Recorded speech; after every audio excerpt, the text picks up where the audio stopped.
रहमतुल्लाहि व बरकातुहू। रब्बि इश्रह ली सदरी व यस्सिर ली अमरी वहलुल उक़दतम मिन लिसानी यफ़क़हू क़ौली। अच्छा जी, आज का लेक्चर हमारा बड़ा एक इम्पॉर्टेंट और अहम लेक्चर है कैपिटल गेन्स के ऊपर।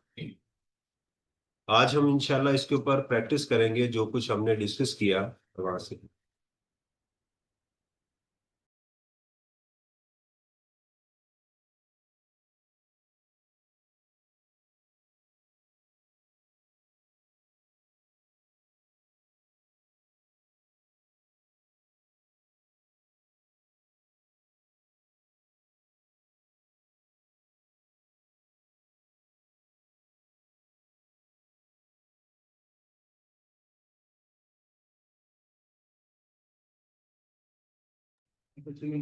तो हमने कैपिटल गेन्स के अंदर सबसे पहले मैं आपको समराइज करूंगा। एक और चीज मैं जो आपके बताना चाह रहा था वो ये है कि जो गूगल ड्राइव है उसका लिंक मैंने उसके अंदर ये फाइल्स मैंने अपलोड कर दी हैं। सही है। सी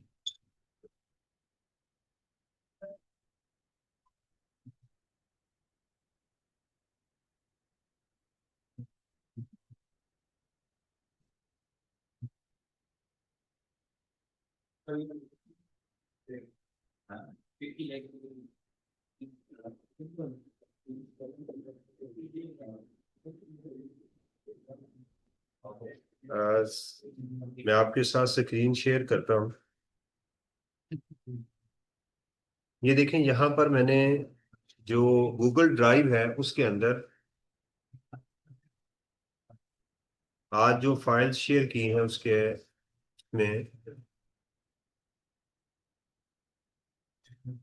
एक तो ये समरी है और इसकी ब्रीफ एक्सरसाइज है। प्लीज, तो आपने फोटो कॉपी से इसकी आपने वो कॉपी ले लेनी है और ये कैपिटल गेन इसको भी मैं डाउनलोड करना है।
अच्छा, ये दो फाइल्स मैंने, खासकर ये फाइल जो है ना, brief exercise for capital gains, ये फाइल आपने यहाँ से डाउनलोड कर लेनी है। अफान को मैं कह दूंगा कि वो आपको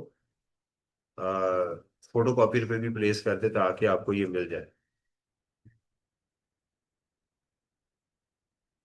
अच्छा जी, कैपिटल गेन्स के अंदर हमारे पास जो चीज जो ग्रुप्स हैं वो हमारे पास देर आर फोर ग्रुप्स, इसको जरा आपने जहन में रखना है। एक है हमारे पास सिक्योरिटीज, एक हमारे पास क्या है, सिक्योरिटीज हैं। उसके लिए रूल ये है कि वो सिक्योरिटीज जो अक्वायर की गई 30 जून 13 या उससे पहले, वो क्या हो जाएंगी, एग्जाम। वो सिक्योरिटीज जो 30 जून 22 या उसके यानी 13 यकम जुलाई से लेकर 30 जून 2022 तक अक्वायर की गई, उसका रूल क्या होगा कि अगर उसका देखिएगा 12.5% है इसका, 12.5% एक ही रेट है इसका। और वो सिक्योरिटी जो इसके बाद और 30 जून 2024 तक अक्वायर की गई, उसका होल्डिंग पीरियड देखा जाएगा। या तो 15% है विद इन 1 ईयर, या 12.5% एक साल के बाद। उसके बाद यानी 1 जुलाई 2024 इसके दौरान अगर कोई या इसके बाद अक्वायर की जाएगी, तो उसके लिए देखा जाएगा वो फाइलर है या नॉन फाइलर है। फाइलर के लिए 15%, नॉन फाइलर के लिए भी 15%। लेकिन इसको पहले एनटीआर में डाल दिया जाएगा। अगर एनटीआर में नॉर्मल इसका टैक्स रेट हो गया 15% से कम, तो 15% लग जाएगा, विच एवर इज हायर। यही सेम चीज जो है, यही rule income from property, immovable property के लिए भी है कि अगर वो प्रॉपर्टी 1 जुलाई 2024 या उसके बाद अक्वायर की गई है, तो सेम रूल अप्लाई होगा। और जो immovable property being a capital asset उससे पहले है, उसके लिए दो चीजें देखी जाएंगी: प्लॉट, कंस्ट्रक्टेड प्रॉपर्टी और फ्लैट। फ्लैट 2 साल के बाद एग्जेम्प्ट, कंस्ट्रक्टेड प्रॉपर्टी 4 साल के बाद एग्जेम्प्ट, और कंस्ट्रक्टेड जो प्लॉट है वो 6 साल के बाद। प्लस इनका होल्डिंग पीरियड देखा जाएगा। अगर आप इस क्लास को डिस्कस कर रहे हैं या इस क्लास को डिस्कस कर रहे हैं, तो फिर आप मास वाई इसके, आप जो है मेरा बेटा, सैलरीड नॉन सैलरीड को डिस्कस नहीं करेंगे। सैलरीड नॉन सैलरीड को डिस्कस ना फर्म। क्योंकि जब आप सेपरेट ब्लॉक में चले जाते हैं, तो आप इन क्लासेस से वराउल अवरा हो जाते हैं। आपकी क्लास ही डिफरेंट होती है, आपके लिए इशारे खुले रहते हैं। सारी आवाम सड़कों पे जलील हो, लेकिन आप एक डिफरेंट क्लास का हिस्सा सेपरेट ब्लॉक में चले जाते हैं। इशारा बंद होता है, लेकिन गाड़ियां आप देखें जूम जूम जा रही होती है। आप रुके हुए खड़े होते हैं, आप कहते हैं ये क्या है? कहते हैं ये सेपरेट ब्लॉक है, ये आ वाला ब्लॉक नहीं है। आ वाला ब्लॉक कौन सा है? जो पैसे देंगे सिर्फ, राइट, एंजॉय करें सड़क पे खड़े होके, धूप सेकें आप, बाकी। Is it clear? समझ आ रही है? Yes sir.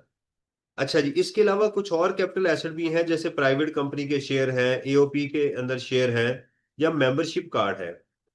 ये नॉर्मल में है, इसमें प्रॉफिट भी हो सकता है, लॉस भी हो सकता है। यहां पर आप नहीं देखेंगे कि इसका रेट ऑफ टैक्स क्या होगा। इसके लिए आप देखेंगे कि ये सैलरीड है, नॉन सैलरीड है, एओपी है या कंपनी है, यहां वो रेट्स अप्लाई किए जाएंगे।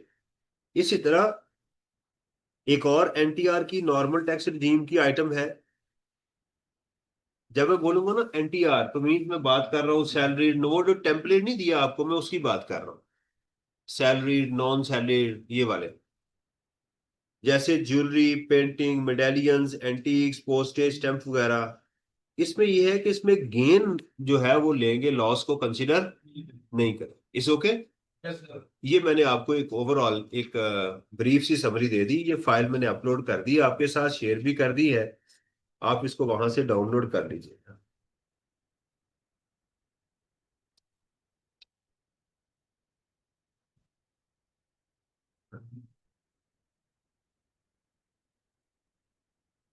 अच्छा जी, एक और डॉक्यूमेंट मैंने आपको आज अपलोड किया है,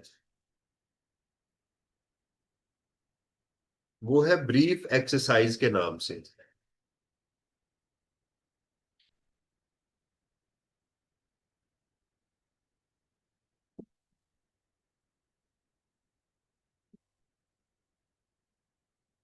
ये ये गूगल ड्राइव में भी मैंने अपलोड कर दिया, ये पड़ा हुआ है।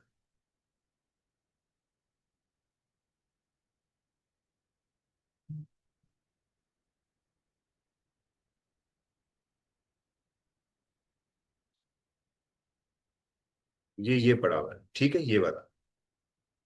Okay, brief exercises for capital gains.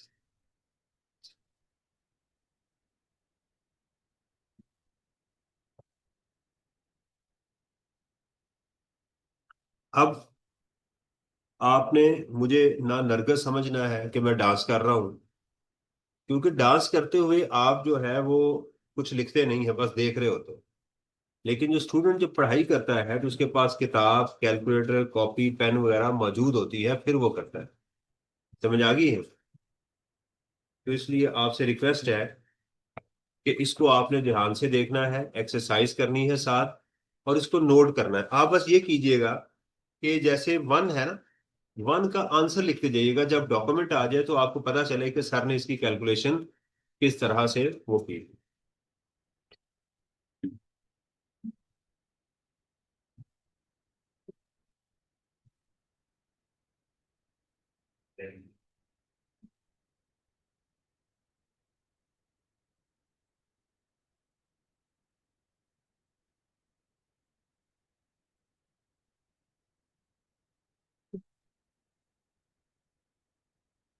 बिस्मिल्लाहिर्रहमानिर्रहीम।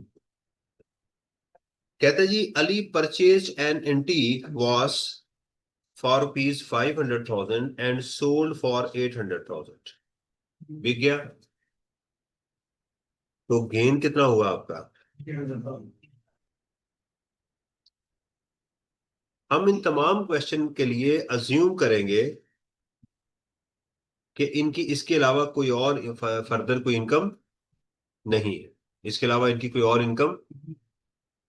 What will be the taxable gain and tax liability? इसका अगर टैक्सेबल गेन गेन देखा जाए तो हम कहेंगे कि वो ये है। कितना है? 3 लाख रुपया। लेकिन चूंकि 600,000 तक तो हमारी इनकम एग्जेम्प्ट है, तो लिहाजा ये एग्जेम्प्ट हो जाएगा। तो इसका वैसे असल आंसर ये होना चाहिए अगर अज्यूम किया जाए। ये बगैर अजम्पशन के है, हम अज्यूम कर रहे हैं कि इसके अलावा इसकी कोई और इनकम है, तब हम कहेंगे कि 3 लाख रुपए इसकी इनकम में ऐड कर दिया जाएगा। अगर अली की इसके अलावा कोई और इनकम नहीं होगी तो अली की ये इनकम क्या होगी? एग्जेम्प्ट हो जाएगी। इस ओके? अब यस करेंगे तो मैं आगे चलूंगा। सारा purchase a gold necklace for 600,000 and sold for 500,000। 5 lakh की उसने बेच दी, लॉस हो गया। तो ये एसेट जो 37 सब सेक्शन 5 ऑफ 37 में है, इनके ऊपर लॉस को कंसीडर, तो लिहाजा इसका आंसर क्या होगा? 0। Hamid purchase a rare painting for piece 200,000 and sold it for 350। तो गेन कितना हो गया? 150। वैसे ये अगर इसके अलावा इसकी कोई और इनकम नहीं है तो ये एग्जेम्प्ट हो जाएगा। जब सेपरेट ब्लॉक ऑफ इनकम आ जाए तो फिर आप एग्जेम्प्ट नहीं सोचते। अगर कोई टैक्सेबल इनकम आ जाए फिर रेट देखा जाता है कि उसका रेट क्या है। ओके जी, securities. Bilal bought shares of a listed company for rupees 400,000 on 1 June 12। देखिए, हम अपनी सहूलत के लिए कहेंगे first generation, second generation, third generation, fourth. First generation कब तक है? 30 जून 2013 तक। दूसरी 22 तक। दूसरी बाकी। हम इस तरह से, ताकि समझ आ जाए, फर्स्ट जनरेशन एग्जेम्प्ट है और फोर्थ जनरेशन का रेट कितना है? 15%। और नॉन फाइनल के लिए एवरेज जो रेट होगा, इनके लिए क्या अभी हमने डिस्कस किया? 12 पॉइंट। इसके लिए होल्डिंग पीरियड यहां देखा जाएगा ना, इसके लिए है 12.5%। थर्ड जनरेशन का रेट क्या है? 12 यानी इससे 2.5 कम है। ये जो ये वाली जो स्लैट है सेकंड है ना, तो इसमें दो रेट्स हैं। सेकंड में क्या है? दो रेट्स हैं। 15% 1 साल के अंदर और 12.5। अगर इसको, हाँ जी, इसमें इसमें सॉरी, थर्ड में दो है। आप गलत कह रहे हैं, थर्ड में दो है। ठीक है। इसमें नील, इसमें 12.5% और इसमें दो रेट्स। राइट, क्योंकि नीचे से सेकंड है ना, इसलिए इसमें दो रेट्स। क्लियर? ओके। तो ये कहां फॉल कर रहा है? फर्स्ट, ये जनरेशन फर्स्ट जनरेशन का है। ये क्या हो जाएगा? गेन इसका एग्जेम्प्ट हो जाएगा। गेन है वैसे इसको 900,000 माइनस 400,000, 500,000, लेकिन ये क्या हो जाएगा? एग्जेम्प्ट हो जाएगा। ओके। आगे जी, fifth, shares of a listed company purchased on 1 September 2023। कहां फॉल कर रहा है ये? थर्ड जनरेशन में। थर्ड जनरेशन में दो रेट्स होंगे। ये सबको समझ आ रही है? First, second, third. For 600,000 were sold for 900,000, तो 3 लाख का गेन आ गया। इसके अलावा इसकी कोई और इनकम नहीं है। लेकिन अब यहां वो 600,000 यानी 6 लाख वाली चीज को नहीं देखा जाएगा, क्योंकि ये सेपरेट ब्लॉक में, सेपरेट ब्लॉक में जाके एग्जाम्प्ट हो जाए तो वो एक अलग बात है। और हमने बेचा कब? 1 जुलाई 2024 को। अब इसका होल्डिंग पीरियड देखा जाएगा कि हमने 1 सितंबर 23 को अक्वायर किया और बेच दिया हमने 1 जुलाई 24 को, तो टाइम पीरियड कितना है? Less than 1 year. तो रेट ऑफ टैक्स कितना होगा? 15%। तो अगर इसको मल्टीप्लाई कर दें आप 3 लाख के साथ, तो कैपिटल गेन की वैल्यू कितनी आ जाएगी? Okay, you got the point? Yes sir. Thank you, ये आपको कहना चाहिए। Thank you sir. Thank you. Mister A bought shares of a listed company for ₹500,000। 5 lakh के उसने शेयर अक्वायर किए हैं ऑन 1 अगस्त 2022 को। कौन सी जनरेशन है? फर्स्ट, सेकंड या थर्ड? ये थर्ड जनरेशन है ना, यानी आपकी फर्स्ट जनरेशन खत्म हो गई 13 में, सेकंड जनरेशन खत्म हो गई 22 में, थर्ड जनरेशन 24 में। Thank you. तो सेकंड जो हमारी अब किस में, थर्ड जनरेशन में है ना, तो थर्ड जनरेशन के लिए टाइम देखा जाएगा। तो 1 August sold them for piece this on 30 September to 2024। Holding period 2 साल से ज्यादा है, तो रेट कितना होगा? 12.5%। गेन कितना है आपका? 18 लाख में से 5 लाख माइनस करेंगे, 13 लाख रुपया, और इसका कीजिएगा 12.5%। 1,62,500। ओके, वेरी गुड, शाबाश, thank you. Shares of listed company, अगर नहीं समझ आ रही तो पूछ ले मेरे से। Shares of listed company acquired on 1 August 2024, fourth generation. यकम जुलाई 24 या उसके बाद कौन सी जनरेशन शुरू होती है? Fourth generation. 700,000 अक्वायर किए थे, सोल्ड विद इन 6 मंथ। तो फोर्थ जनरेशन का 6 मंथ के साथ कोई ताल्लुक, इसका ताल्लुक है एक्टिव या इनएक्टिव के साथ। इसका ताल्लुक किसके साथ है? एक्टिव या, तो हम जब नहीं बताया जाएगा तो उसको खुद एक्टिव समझेंगे। इसलिए रेट ऑफ टैक्स कितना आ गया हमारा? 15%। तो गेन आ गया जी हमारा 18 लाख की चीज, 7 लाख की चीज 18 लाख में बेची, 11 लाख रुपया।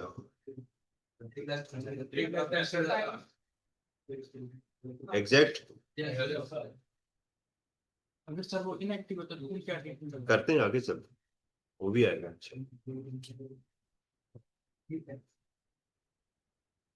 इनका सवाल ये है कि अगर वो इनएक्टिव होता इसी केस में तो क्या होता?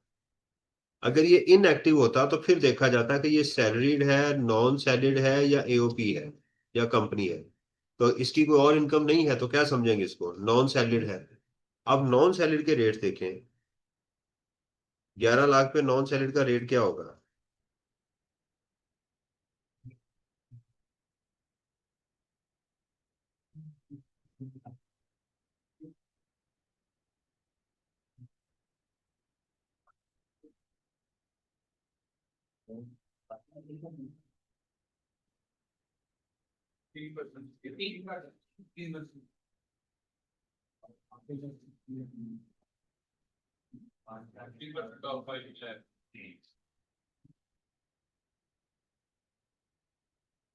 नॉन सैलरीड का 11 लाख पे कितना रेट है? 15% ऑफ अमाउंट एक्सीडिंग 600।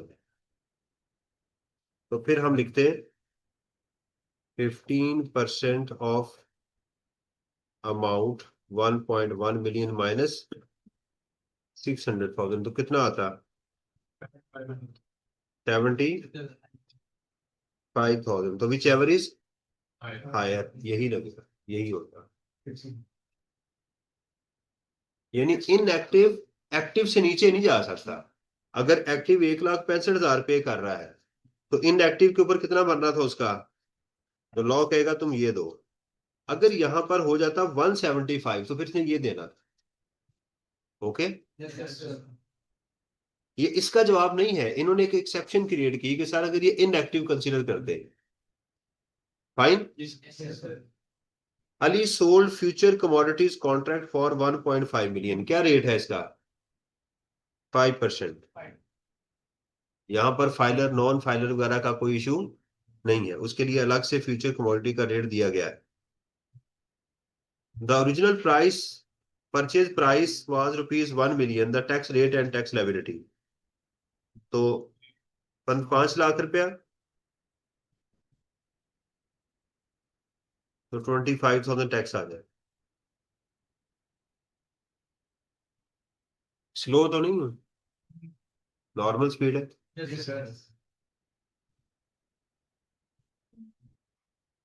ये अब चालान ही ना कर दे। वो कल मैं धुएं वाला स्टिकर लगवाने के लिए गया, जो आजकल उन्होंने कहा गाड़ियां धुआं तो नहीं छोड़ रही, तो घंटा सवा लाइन में लगा रहा। जब वो मेरी बारी आई तो वो खाना खाने चले गए। यार दिलाल है। 1 घंटा गाड़ी का एसी चला के मैं बैठा रहा धूप के अंदर। मैंने कहा सुनो, मजीद मैं 1 घंटा जो है वो गाड़ी के अंदर बैठूंगा। यानी इतने मॉडर्न दौर के अंदर आप पोर्टल बना दो भाई। तो कौन सा दौर है कि आप जनाब वो ऊँटों वाले दौर में रहते हैं? पोर्टल बना दो, बंदा अपनी गाड़ी का नंबर एंटर करे, और गाड़ी का नंबर एंटर करे, आप उसको टाइम बता दो कि ये टाइम अवेलेबल है, किस टाइम आना चाहते हैं, कहाँ आना चाहते हैं, उसकी बुकिंग करो।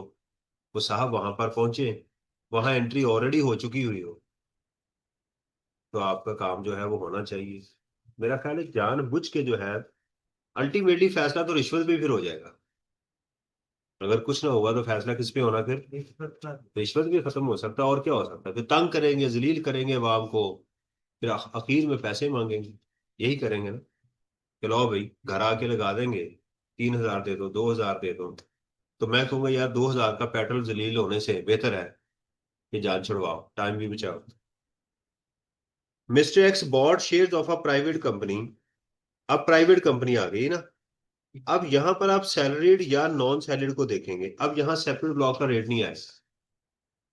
हाँ, अगर वो प्राइवेट कंपनी है लेकिन उसके 50% से ज्यादा शेयर्स प्राइवेट उसके पंजाब गवर्नमेंट के पास है, federal government, provincial, federal, foreign government के पास है, या वो कोई ऐसी कंपनी जो होली ओन्ड कंपनी है फॉरेन गवर्नमेंट की उसके पास है, तो फिर वो प्राइवेट कंपनी पब्लिक सिक्योरिटी बन जाएगी। 400,000 and sold for 1.7, applicable capital gain tax rate and tax liability. तो चूंकि नॉर्मल है तो उसके ऊपर रेट कौन से लगेंगे? नॉर्मल। कौन से लगेंगे? नॉर्मल। अब गेन कितना हुआ है जी? 17 लाख में से सेल प्राइस माइनस कॉस्ट, तो 1.3 मिलियन। तो क्या ज्यूम करेंगे? नॉन सैलरीड है।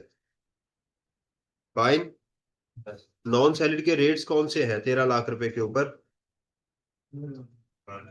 थर्ड शेड्यूल है ये वाला, सही है। 90,000 प्लस 20%। तो ये मैंने कैलकुलेट किया हुआ है, 90,000 plus 20% of the taxable amount exceeding, इसका टैक्स होगा 1,10,000। अगर कोई और इनकम हुई तो फिर उसमें ऐड हो जाएगा, अगर कोई और इनकम हुई तो उसमें ऐड हो जाएगा। नोट कर लें प्लीज, मैंने आपसे रिक्वेस्ट की है कि इसको नोट कर, कंफ्यूजन हो तो मेरे से पूछ लें। आज संडे को मैं इंशाल्लाह कोशिश करूंगा कि फिजिकली इसी टाइम के ऊपर मैं क्लास करूं, कैपिटल गेन्स को मैंने इसके पास पेपर को डिस्कस करना। सही है। इसका जो चैप्टर 8B है बहुत जबरदस्त चैप्टर है, उसको इंशाल्लाह डिस्कस करेंगे। उसमें एम्प्लॉय शेयर स्कीम दोबारा आएगा, कैपिटल गेन्स आएगा, अच्छी चीजें उसके अंदर मौजूद है। आगे चलो जी। 9 इज ओके।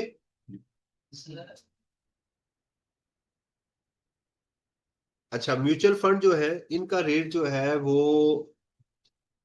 आपकी किताब में लिखा है म्यूचुअल फंड का रेट? उसका मेरा ख्याल है 10% था या कितना था।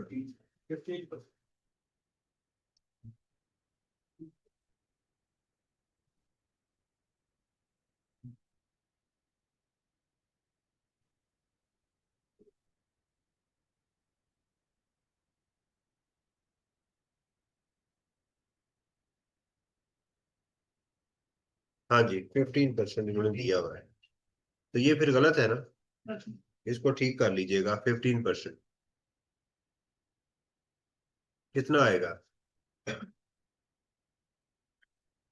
इन्होंने बेचा है जी, share price of mutual fund 12 lakh, और उसको बेचा कितने का है? खरीदा था 8 लाख रुपए का, तो गेन हो गया 4 लाख रुपए का।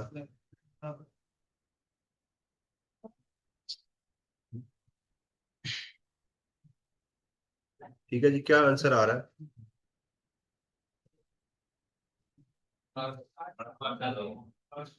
आंसर 60,000 ही आ रहा है। ये हुई ना बात, फॉर्म 47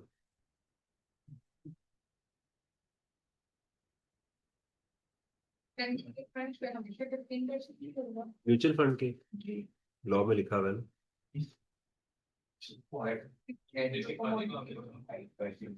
उस पे 5%। फ्यूचर कमोडिटी जो है पाकिस्तान मर्केंटाइल एक्सचेंज में, बताया था ना कल, कि आप प्रोडक्ट्स में जब डील करते हैं तो सर्टिफिकेट्स मिलते हैं। ओके, सिक्योरिटीज का इशू कंप्लीट हो गया आपको? अब तो कोई कंफ्यूजन नहीं है। फाइलर और नॉन फाइलर का कब सोचेंगे?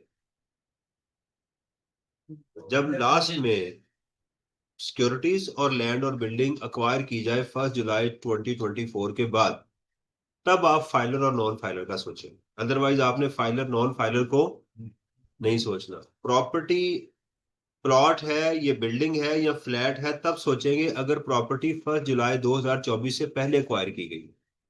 तो आपने जहन में ये चीजें रखनी है। ये चैप्टर बार बार भूल जाता है स्टूडेंट को, इसलिए मेरी रिक्वेस्ट है कि इसको बार बार रिपीट कीजिएगा।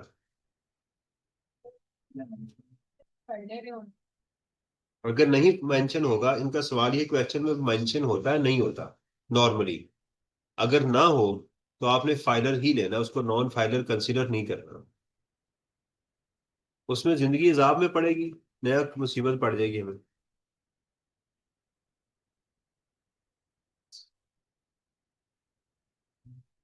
Immovable property, open plot purchase on 2020 for rupees 1 million and sold in 25 for 2.25 lakh का बेचा, कितना गेन हुआ आपको?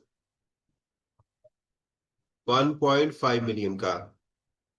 ठीक है, प्रॉपर्टी चूंकि 1 जुलाई 2024 से पहले वाली है, इसलिए ये चीज इंपॉर्टेंट थी। अब हमें टाइम फ्रेम चाहिए था, उसने टाइम खुद ही बता दिया कि वो 5 साल, एग्जैक्ट 5 साल। अब जाके हम लैंड और बिल्डिंग के रेट देखते हैं।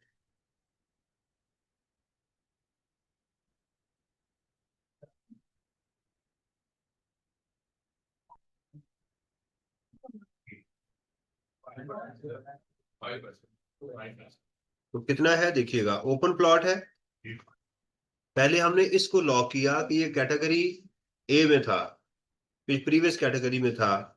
प्लॉट है, इसका होल्डिंग पीरियड कितना है? 5 साल। तो रेट ऑफ टैक्स कितना है? 5। एक दिन भी आगे चला जाता तो 2.5 हो जाता। तो रेट कितना हो गया जी? 5%। और अगर capital gain calculate, amount calculate करेंगे तो इसको इससे मल्टीप्लाई कर देंगे।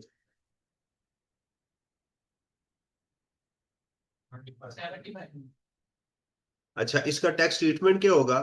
कि पहले आप 15 लाख को कैपिटल गेन में जाके ऐड करेंगे, फिर आप इस अमाउंट को टोटल इनकम में से लेस करेंगे, फिर जाके आप टैक्स के अंदर 75,000 ऐड करेंगे। साथ ये भी बता दूं, कैपिटल गेन में जाएंगे तो वहां लिखेंगे 15 लाख रुपया, टोटल इनकम में से जाके सेपरेट ब्लॉक ऑफ इनकम को माइनस कर देंगे, और टैक्स जहां कैलकुलेट करेंगे वहां जाके 75,000 ऐड करेंगे। तो इनकम के अंदर टैक्सेबल अमाउंट को ऐड करेंगे, फिर लेस करेंगे, और टैक्स में जाके उसका टैक्स ऐड करेंगे। ये ट्रीटमेंट होगा। सेपरेट ब्लॉक ऑफ इनकम जो भी होगी, उसको पहले अपने हेड में ऐड करेंगे, टोटल इनकम में से माइनस करेंगे, और उसका टैक्स टैक्स लायबिलिटी में जाके ऐड करेंगे। इस ओके? समझ आ रही?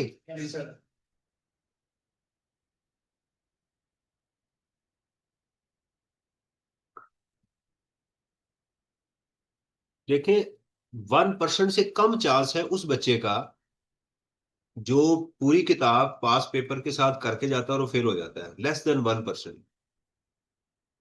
Less than 1%। यानी 99% वो बच्चे, वो बच्चा फेल हो जाए तो मैं जब पूछता हूं ना तो उसने कोई ना कोई हरकत की होती है। सर मेरे 25 लेक्चर रह गए थे, सर मेरे 10 लेक्चर रह गए थे, सर मैं फलां चैप्टर छोड़ के आ गया था, सर मेरे 2 क्वेश्चन रह गए थे। जब प्रैक्टिस नहीं होगी तो टाइम ज्यादा लगेगा एग्जाम में, ये बात याद रखें। सोचेंगे ना बार बार, वो चीज जो आपने घर सोचनी थी अब एग्जाम में जाके सोच रहे हैं, तो टाइम ज्यादा लगेगा। जिस बच्चे की प्रैक्टिस होती है वो क्लिक कर रहा होता है कि हाँ ये बात हुई है, ये चीज डिस्कस हुई है, ये हुई, ये चीज होती है। ये आपके ऊपर है कि आपने कितना गुड़ डालना है, जितना गुड़ डालेंगे उतना मीठा होगा। समझ आ रही है ना? जितनी आप मैंने इन्नमल उसरी युसरा, इन्नमल उसरी युसरा। देखें ये जो डॉक्यूमेंट है मैंने जिंदगी में पहली दफा बनाया आज।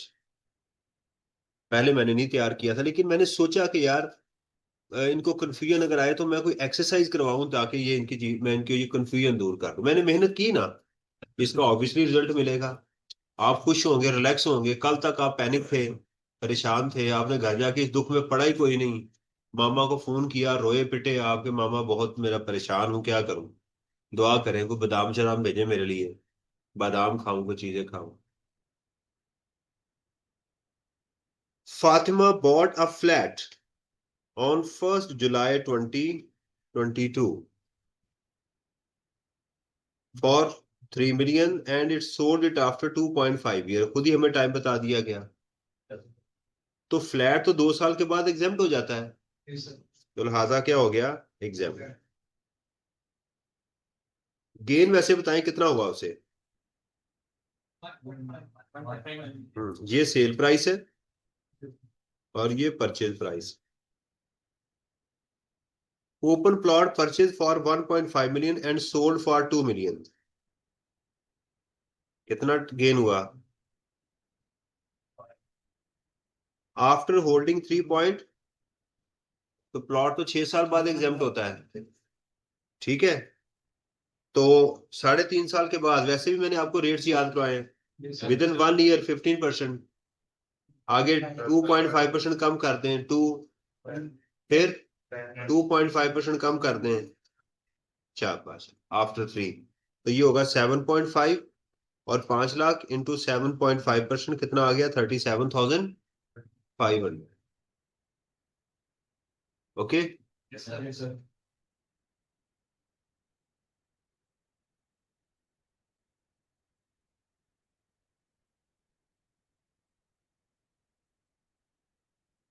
Constructed property purchase for ₹5 million and sold after 4 point for ₹7 million।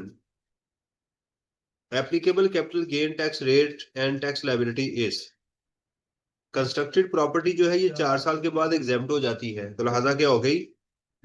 Exempt हो गई।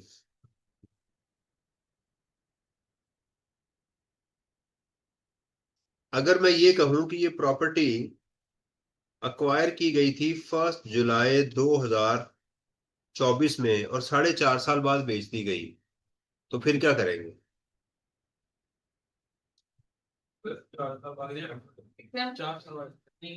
खरीदी गई है 1 जुलाई 2024 को।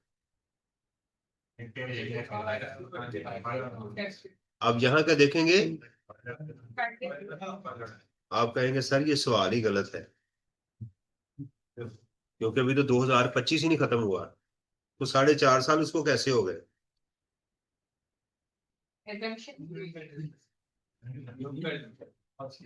आज अगर मैं किसी शख्स को ये कहूं कि यार मैंने एक प्रॉपर्टी बेची है, 4.5 साल हो गए, 4.5 साल के बाद मैंने बेची है आज प्रॉपर्टी, तो मुझे बताओ मुझे टैक्स कितना लगेगा? तो वो आगे से सवाल करे कि बताओ ये 1 जुलाई 2024 से बाद बाय की थी या पहले बाय की थी, राइट? तो वो आपको ठंडा पानी पिलाएगा, कहेगा यार जिसको यही नहीं पता चल रहा तो ये मुझे टैक्स क्या बताएगा? मैं कह रहा हूं आज मैंने बेची है, आज 2025 में प्रॉपर्टी बेची है जिसको 4.5 साल पहले मैंने खरीदा था। और ये अपने रटे पूछ रहा है मेरे से कि उस्ताद ने इसको रटा लगवाया हुआ है कि प्रॉपर्टी के लिए देखा जाएगा कि 1 जुलाई 2024 के बाद खरीदी है या बाद पहले खरीदी है, पूछेंगे। तो ये बाय डिफॉल्ट इसमें गलती होगी।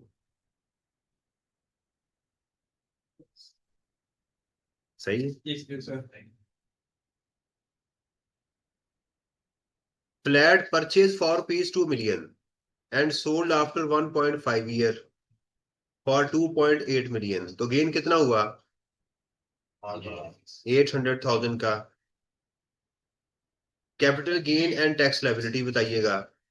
इसका भी वही असूल है, अगर 1.5 साल हो चुका है तो प्रीवियस रेट लगेंगे ना। फ्लैट वाले, फ्लैट के दो ही रेट से, एक 15% था और उसका आधा 7.5% था, तो 7.5%। 8 लाख का 7.5% लेंगे। अगर मैं पूछूं एग्जाम में क्या करेंगे आप? 8 लाख रुपए को आप पहले कैपिटल गेन में जाके ऐड करेंगे, फिर 8 लाख को टोटल इनकम में से और 60,000 जाके टैक्स लायबिलिटी में ऐड करेंगे। ये ट्रीटमेंट करेंगे। Plot purchase on 10th of July, अब नहीं देखेंगे प्लॉट है या क्या है, हमें अब इससे कोई फर्क नहीं। अब महमूद, अयाज, उसका मुलाजिम सब एक ही लाइन पे। अब यहां पर फाइलर और नॉन फाइलर को देखें। देखें आपकी लाइन जो है ड्रॉ करने वाली वो है 30 जून 2024। ये है, ये एक ग्रुप है इससे पिछले वाला। यहां आप देखेंगे प्रॉपर्टी है या कंस्ट्रक्टेड प्लॉट है, कंस्ट्रक्टेड प्रॉपर्टी है या वो फ्लैट है। इसके बाद आप देखेंगे वो फाइलर है या नॉन फाइलर है। ये बात आपने याद रखनी। For 3 million and sold in 25 for rupees 5 million, active tax payer, tax rate and tax liability. यहां क्या देखना है? फाइलर है, उसने बता दिया फाइलर है, राइट। तो ग्रेड कितना होगा? 15%। गेन कितना है उसका? 2 million। ये सेल प्राइस, ये उसकी परचेज प्राइस, कॉस्ट आ गई 2 million का 15%। क्या करेंगे एग्जाम में? 2 million को ऐड करेंगे, 2 million को लेस करेंगे, 300,000 को टैक्स में जाके टैक्स लायबिलिटी में ऐड करेंगे। जी ओके। बिलाल इनएक्टिव है जी, नहीं जी बिलाल हो गया जी inactive. Purchase constructed property on 5th of July 2024 for rupees 4 million, sold for 10 million। Fine. Gain कितना हो गया? ये उसकी सेल प्राइस, ये उसकी कॉस्ट, तो 6 million का गेन हो गया। तो इनएक्टिव है और इस कैटेगरी में फॉल कर रहा है ना, लेटेस्ट कैटेगरी में फॉल कर रहा है। तो इसके ऊपर रेट कौन से लगेंगे? अगर ये इसके अलावा कोई और इनकम नहीं है तो नॉन सैलरीड। नॉन सैलरीड के रेट्स आप देखेंगे तो आखिरी स्लैब वाले रेट्स अप्लाई होंगे। 16,10,000 plus 45% of the amount, taxable amount exceeding 5.6 million। झूठ नहीं बोल रहा, ये देखें, ये देखें, ये वाले रेट्स में अप्लाई कर रहा हूं, दिस वन। Thank you. सही है। तो कितना रेट, कितना टैक्स आ गया? 1790। कितना आ गया? 179। अगर आप 6 million का 15% ले तो क्या आंसर आता है? सादा तरीका, सादा सादा पे कितना? 9 लाख। 9 लाख। तो as a non salaried case कितना आ रहा है? तो क्या कौन सा टैक्स बनेगा इसका? हायर, यानी 15% और actual whichever is higher. Fine. 17A, अगर मिस्टर बिलाल एक्टिव होता तो फिर क्या होता? वहां हमने एक्टिव को इनएक्टिव किया था, यहाँ इनएक्टिव को एक्टिव करके देखा तो फिर 90,000, 9 लाख। यहां पर उसको, क्योंकि जब आप सेपरेट ब्लॉक में चले गए तो फिर सैलरीड नॉन सैलरीड का इंपैक्ट नहीं होता। Am I wasting your time? You are wasting my time. Thank you. Ali gift his house 5 million to his son. तो कहां चला गया? नॉन रिकग्निशन रूल में, तो लिहाजा एग्जाम्प्ट हो गया। अगर मैं सन की बजाय यहां फ्रेंड कर देता,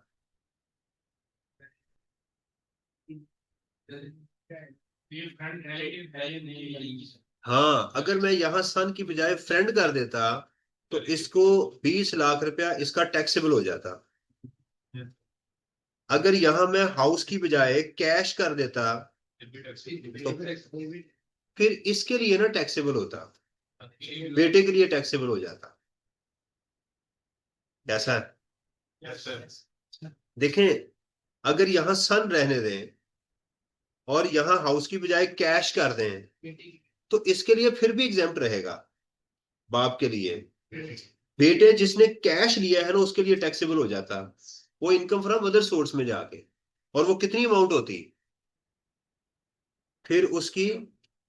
ये 70 लाख। देखें, याद रखें, आप जितना किसी को कैश देंगे वहां गेन नहीं देखा जाता। दोबारा सुन लें, अगर कोई शख्स किसी को भी गिफ्ट दे दे, गिफ्ट कर दे कोई अमाउंट, राइट, तो वो जो अमाउंट देता है ना कैश की शक्ल में, वो उसकी इनकम फ्रॉम अदर सोर्सेज में टोटली टैक्स हो जाती। छोड़े, नहीं समझ आई तो टेंशन न ले इसको। सर ये टू कैसे है? कौन सा? Two plus. अगर उसके फ्रेंड अपने फ्रेंड को वो कर देता गिफ्ट, तो फिर तो कैपिटल गेन कैलकुलेट करना था। जी सर। तो उसका फार्मूला गेन का क्या होता है? सेल प्राइस और fair market value whichever is higher minus cost. तो सेल प्राइस इसकी 0 है, फेयर मार्केट वैल्यू इसकी 7 मिलियन है, कॉस्ट इसकी 5 मिलियन है, तो 2 मिलियन इसका आंसर आ जाता। ओके। जी सर। जाहिद पासिस अवे, बहुत हो गए, leaving behind a property worth ₹10 million. Tax implication क्या होगा? दोनों के लिए एग्जाम।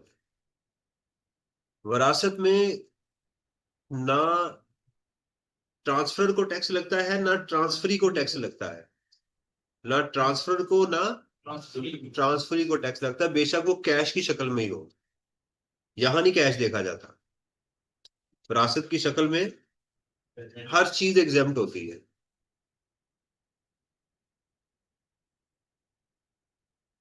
नहीं जी, shares of a public company acquired for ₹3 million after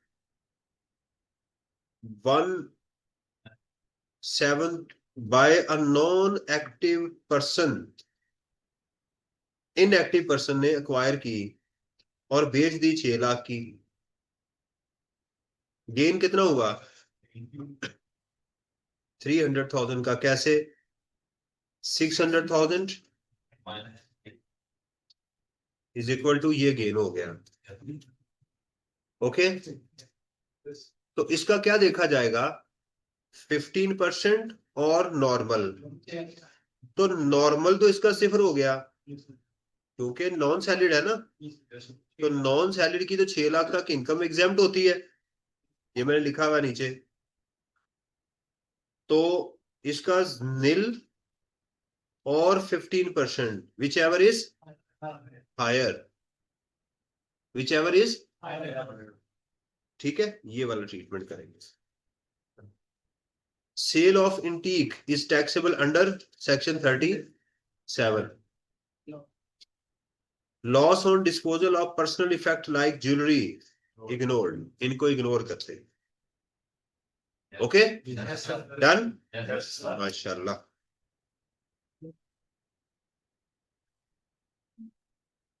अच्छा जी, अब कैपिटल गेन को क्लोज करें। इसका एक इशू बचा है लॉस का। आज जरा लॉस को भी कंप्लीट करें।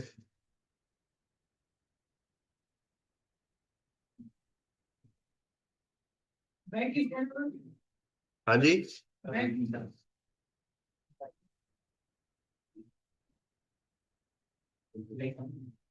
जी, वो कह रहे हैं जी लॉस से पहले बैंक की जरा शक्ल दिखाएं। बैंक क्या होता है? लोग ये करते थे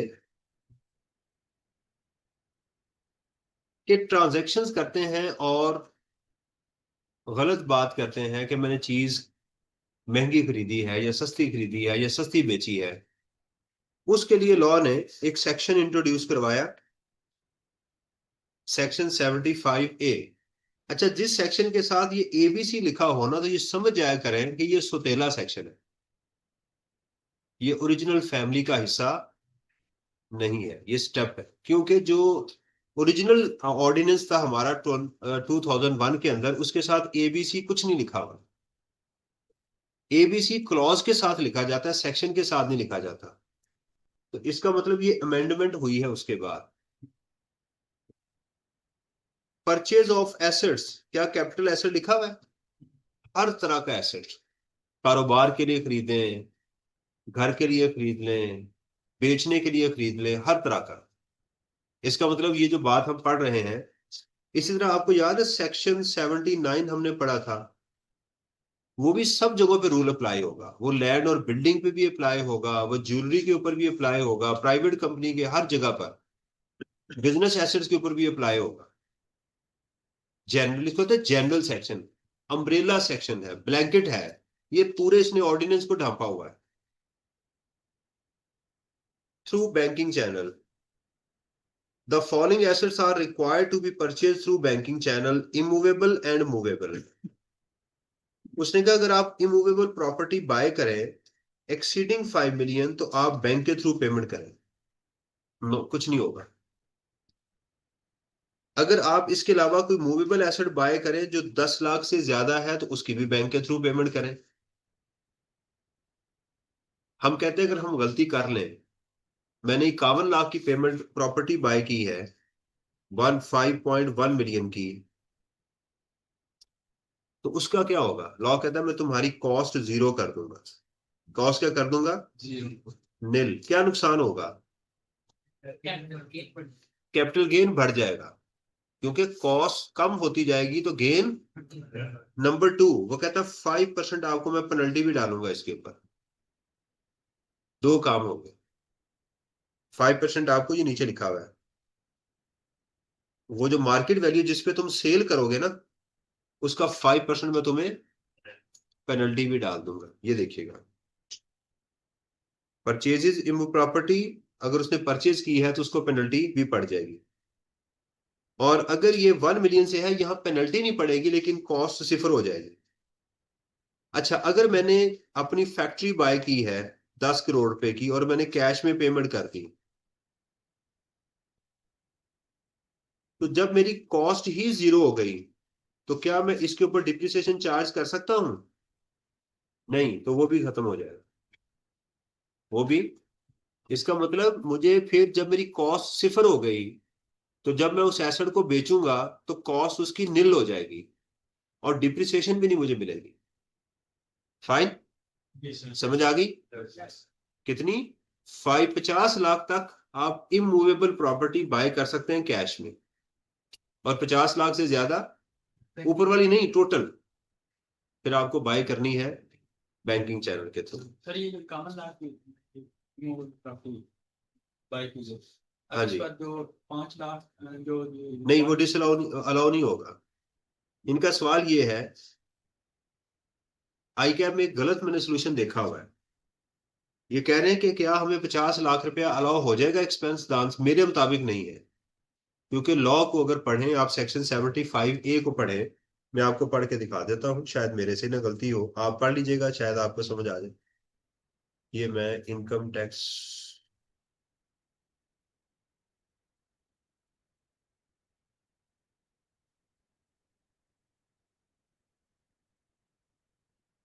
ऑर्डिनेंस, यहाँ ऑर्डिनेंस नजर आ रहा है।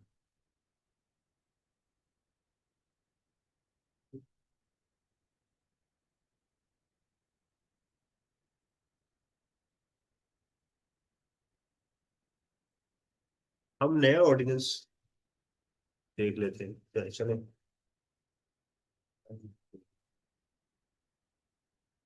ये, इसमें चेंज नहीं आई। Are notwithstanding anything contained in the in other law, ये जो होती है ना नॉट विद स्टैंडिंग, इसका मतलब होता है ये सुपरलेटिव क्लॉज है, किसी की बात नहीं मानी जाएगी। नॉट विद स्टैंडिंग, जो मैं कह रहा हूं मुझे सुनो, मेरे खिलाफ अगर किसी ने बात की तो उसको आपने नहीं सुनना। Immovable property having fair market value greater than 5 million or any other asset having fair market value more than 1 million rupees otherwise than cross check drawn on a bank through cross demand draft, cross pay order, other cross banking instrument showing transfer of blah blah. In case of immovable property, fair market value is determined of this stamp duty. हाँ, ये default है इसका। In case the transaction is not undertaken in the manner specified in subsection 1, वो जो ऊपर subsection 1 है, अगर उसके मुताबिक आपने पेमेंट ना की, such asset shall not be eligible for any allowance, आपको कोई उसके ऊपर डिप्रिसिएशन नहीं मिलेगी। Such amount shall not be treated as cost in terms of section this, और आपको ये कॉस्ट भी जीरो कर दी जाएगी अगर आपने इसको फॉलो ना किया। इसकी इंटरप्रिटेशन लोगों ने ये की हुई है और प्रैक्टिकली हो भी रहा है कि ऊपर वाली अमाउंट डिसअलाउ कर, लेकिन मेरे मुताबिक ऐसा नहीं है। उसने कहा सच अमाउंट, अब सच अमाउंट से क्या मुराद है, लॉ ने कोई एक्सेप्शन नहीं दी। वो जो अमाउंट है उसको क्या कर दिया जाएगा, डिसअलाउ कर दिया जाएगा, उसकी कॉस्ट को जीरो कर दिया जाएगा। मेरे मुताबिक तो यही है। ओके, आपने इसमें क्या चीज याद रखनी है जी, बैंकिंग चैनल क्या रखना है याद, शाबाश। अच्छा जी, अब आता है लॉस। आपको याद है हमारे पास एक हेड था सैलरी का, एक था इनकम फ्रॉम प्रॉपर्टी का। सैलरी में तो ना लॉस हो सकता है, ना यहां पर कोई लॉस एडजस्ट हो सकता है। इनकम फ्रॉम प्रॉपर्टी का जो लॉस है वो सेट ऑफ हो सकता है, इसमें कैपिटल गेन्स के अगेंस्ट, बिजनेस के अगेंस्ट, और इनकम फ्रॉम ये जो कैपिटल गेन्स है उसके लिए लॉ ने क्या किया, उसमें उसने कह दिया जी 37 सिक्योरिटीज और 37 सब सेक्शन 5 वाले एसेट डाल दिए। इसमें तो आपको पता सिक्योरिटीज हैं, इसमें आपको पता है शेयर ऑफ, अभी जो मैंने आपको बताए थे जो ग्रुप्स बनाए हैं, इसके अंदर प्राइवेट कंपनी के शेयर्स हैं, आपका मेंबरशिप कार्ड है, और शेयर इन एओपी है, और इसमें इमूवेबल प्रॉपर्टी भी है। लॉ कहता है कि अगर इसमें आपको लॉस हो गया ना कैपिटल एसेट में, तो ये किसी हेड में एडजस्ट नहीं हो सकता। हमने कहा जाया हो जाएगा, उसने कहा नहीं, ये अगले 6 सालों तक कैरी फॉरवर्ड हो जाएगा। यानी इस साल आपको इनकम फ्रॉम प्रॉपर्टी में भी गेन है, सैलरी में भी गेन है, बिजनेस में भी गेन है, कैपिटल लॉस जनरेट हो गया।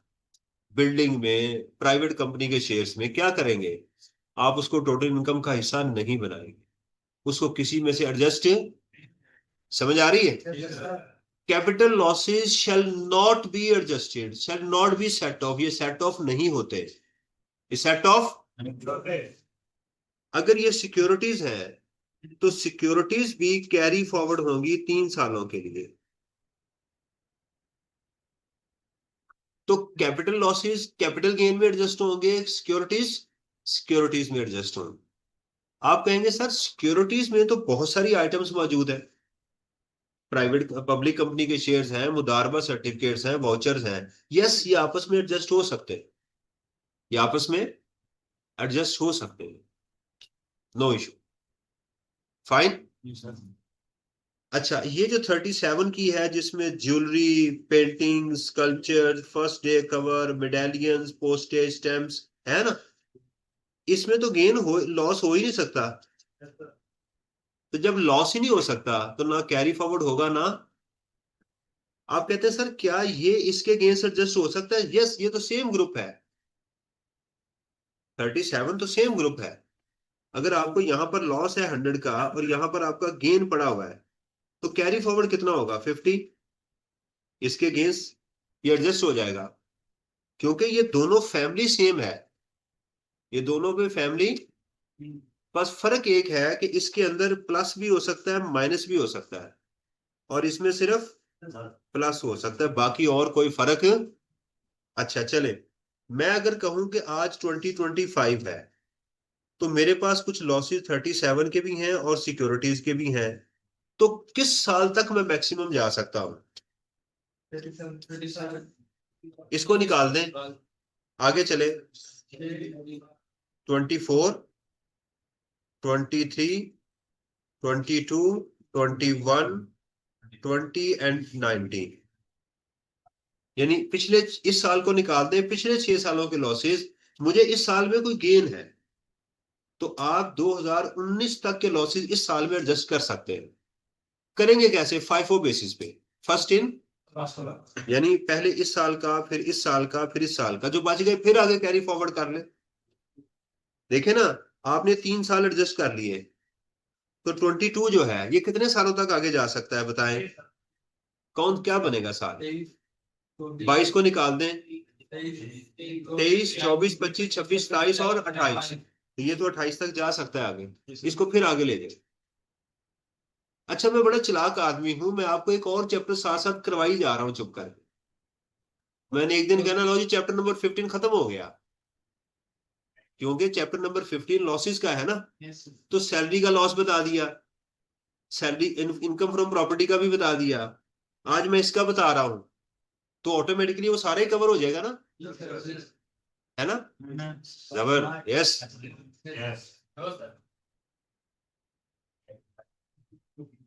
ओके, ये पता तब चलेगा जब मैं मेन क्वेश्चन पे आऊं, जब ये सारी चीजें इकट्ठी, अभी तो हम चल रहे हैं जरा, अभी तो हम बिल्डिंग के हर कमरे में जाके विजिट कर रहे हैं, ये कैसा बना हुआ है, इसमें सेपरेट ब्लॉक पड़ा हुआ है, इसमें सेपरेट ब्लॉक नहीं है, इसमें लॉसेस है, इसमें कैरी, अभी हम रूम का विजिट कर रहे हैं। जब पूरी बिल्डिंग का मैं आपसे पूछूंगा ना, अब बताओ पहले कमरे में क्या देखा था, आप कहते सर मैं तो अंधा हूं।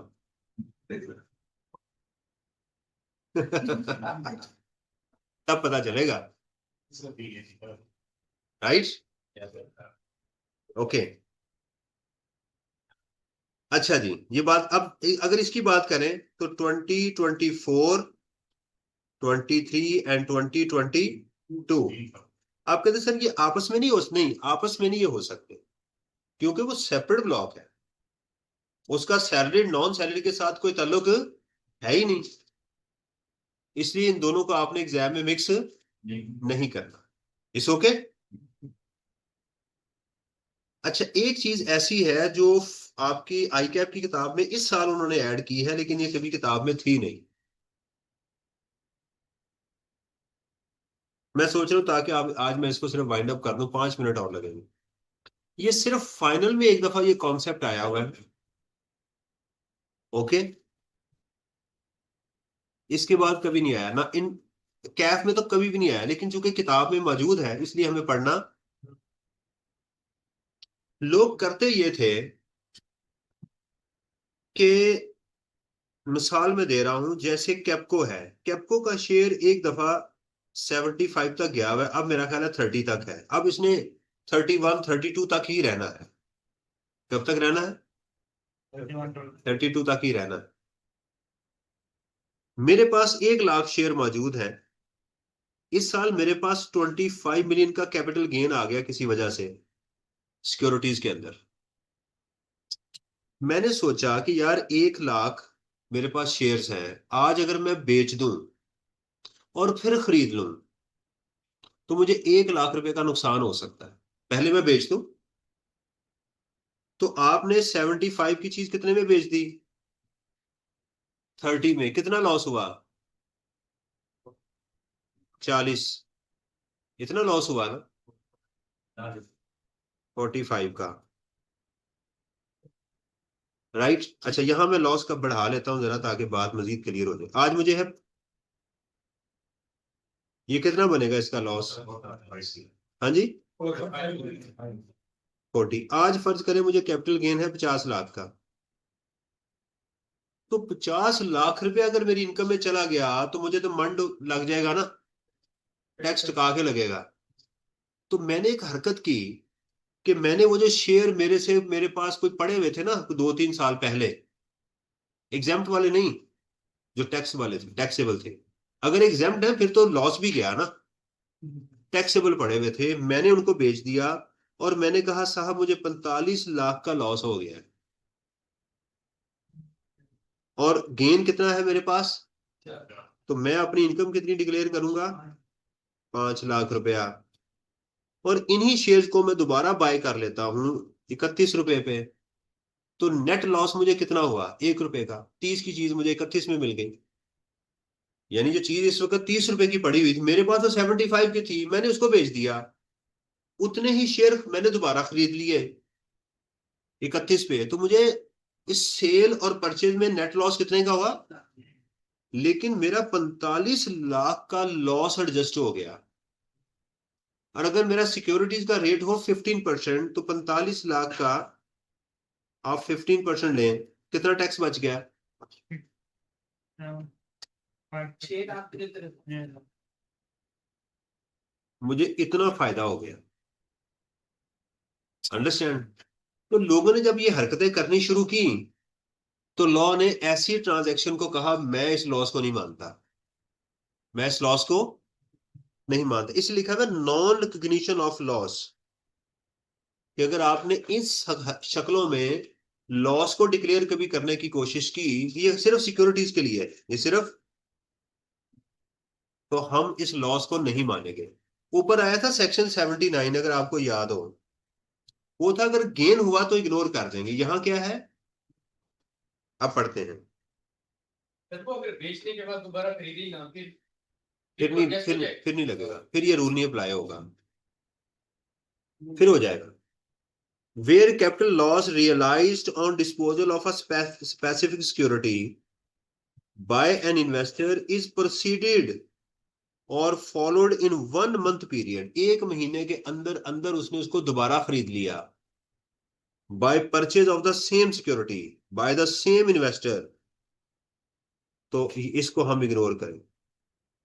यानी अगर एग्जामिनर पूछे वॉश सेल क्या होती है, तो आप यही बताएंगे, if a security is disposed of, right, and purchase within a 1 month resulting a loss, this loss shall not be considered, इस लॉस को, हाँ 1 महीने के बाद अगर आपने खरीदी फिर ये आप उससे निकल जाएंगे, फिर खैर है।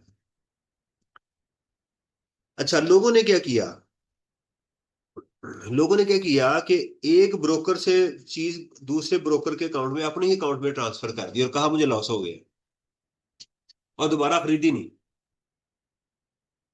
एक ब्रोकर के पास अकाउंट है, उससे अपने शेयर कहाँ डाल दिए, दूसरे ब्रोकर के पास, ताकि मैं वॉश सेल से निकल जाऊं। तो लॉ ने कहा बड़े सियाने, where an investor maintains account with two related brokers and transfer his security from one account to another account, capital loss shall not be recognised. ये हुआ भी नहीं है। अगर तुमने ऐसी हरकत की कि अपने शेयर किसी और अकाउंट पे डाल दिए, तो उसको भी हम नहीं मानेंगे, लॉस को नहीं मानेंगे, गेन होगा तो माना जाएगा। लोगों ने क्या किया कि उससे मिलती जुलती सिक्योरिटीज बाय कर ली, उस पे भी आ गया स्वैप। स्वैप होता है चीज को स्वैप करना, स्वैप समझते हैं, रद्दो बदल। Where an investor having realise loss on a particular security, let's suppose KAPCO है, does not repurchase the same security but purchase another similar security, उसने ओजीडीसी में इन्वेस्टमेंट कर ली, दोनों क्या है, ऑयल प्रोड्यूसिंग कंपनीज है, in the same sector, thus shall not reducing capital gain but also maintaining the portfolio, इसको भी नहीं मानता। कितनी चीजें बताई उसने, पहली क्या है, वॉश सेल, के शेयर खरीदे, के ही बेच लिए, के सेल किए, के 1 महीने के अंदर, और उसके बाद क्या था, क्रॉस ट्रेड, अपने ही एक अकाउंट से दूसरे अकाउंट में शेयर ट्रांसफर कर दिए, और तीसरा क्या था, स्वैप। स्वैप, आपने एक कंपनी के शेयर बेचे और दूसरे सिमिलर के खरीद लिए, ये 3 चीजें थी। वमा अलैना इल्लल बलागुल मुबीन। अल्हम्दुलिल्लाह।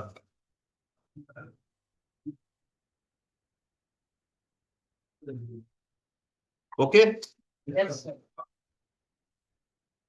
देखें जरा, सोचना है आज के दिन आपने इस चैप्टर को याद करके कल आना है। अब इसको सोचना है, इसको आपने रियलाइज करना है। ओके, थैंक यू वैसे।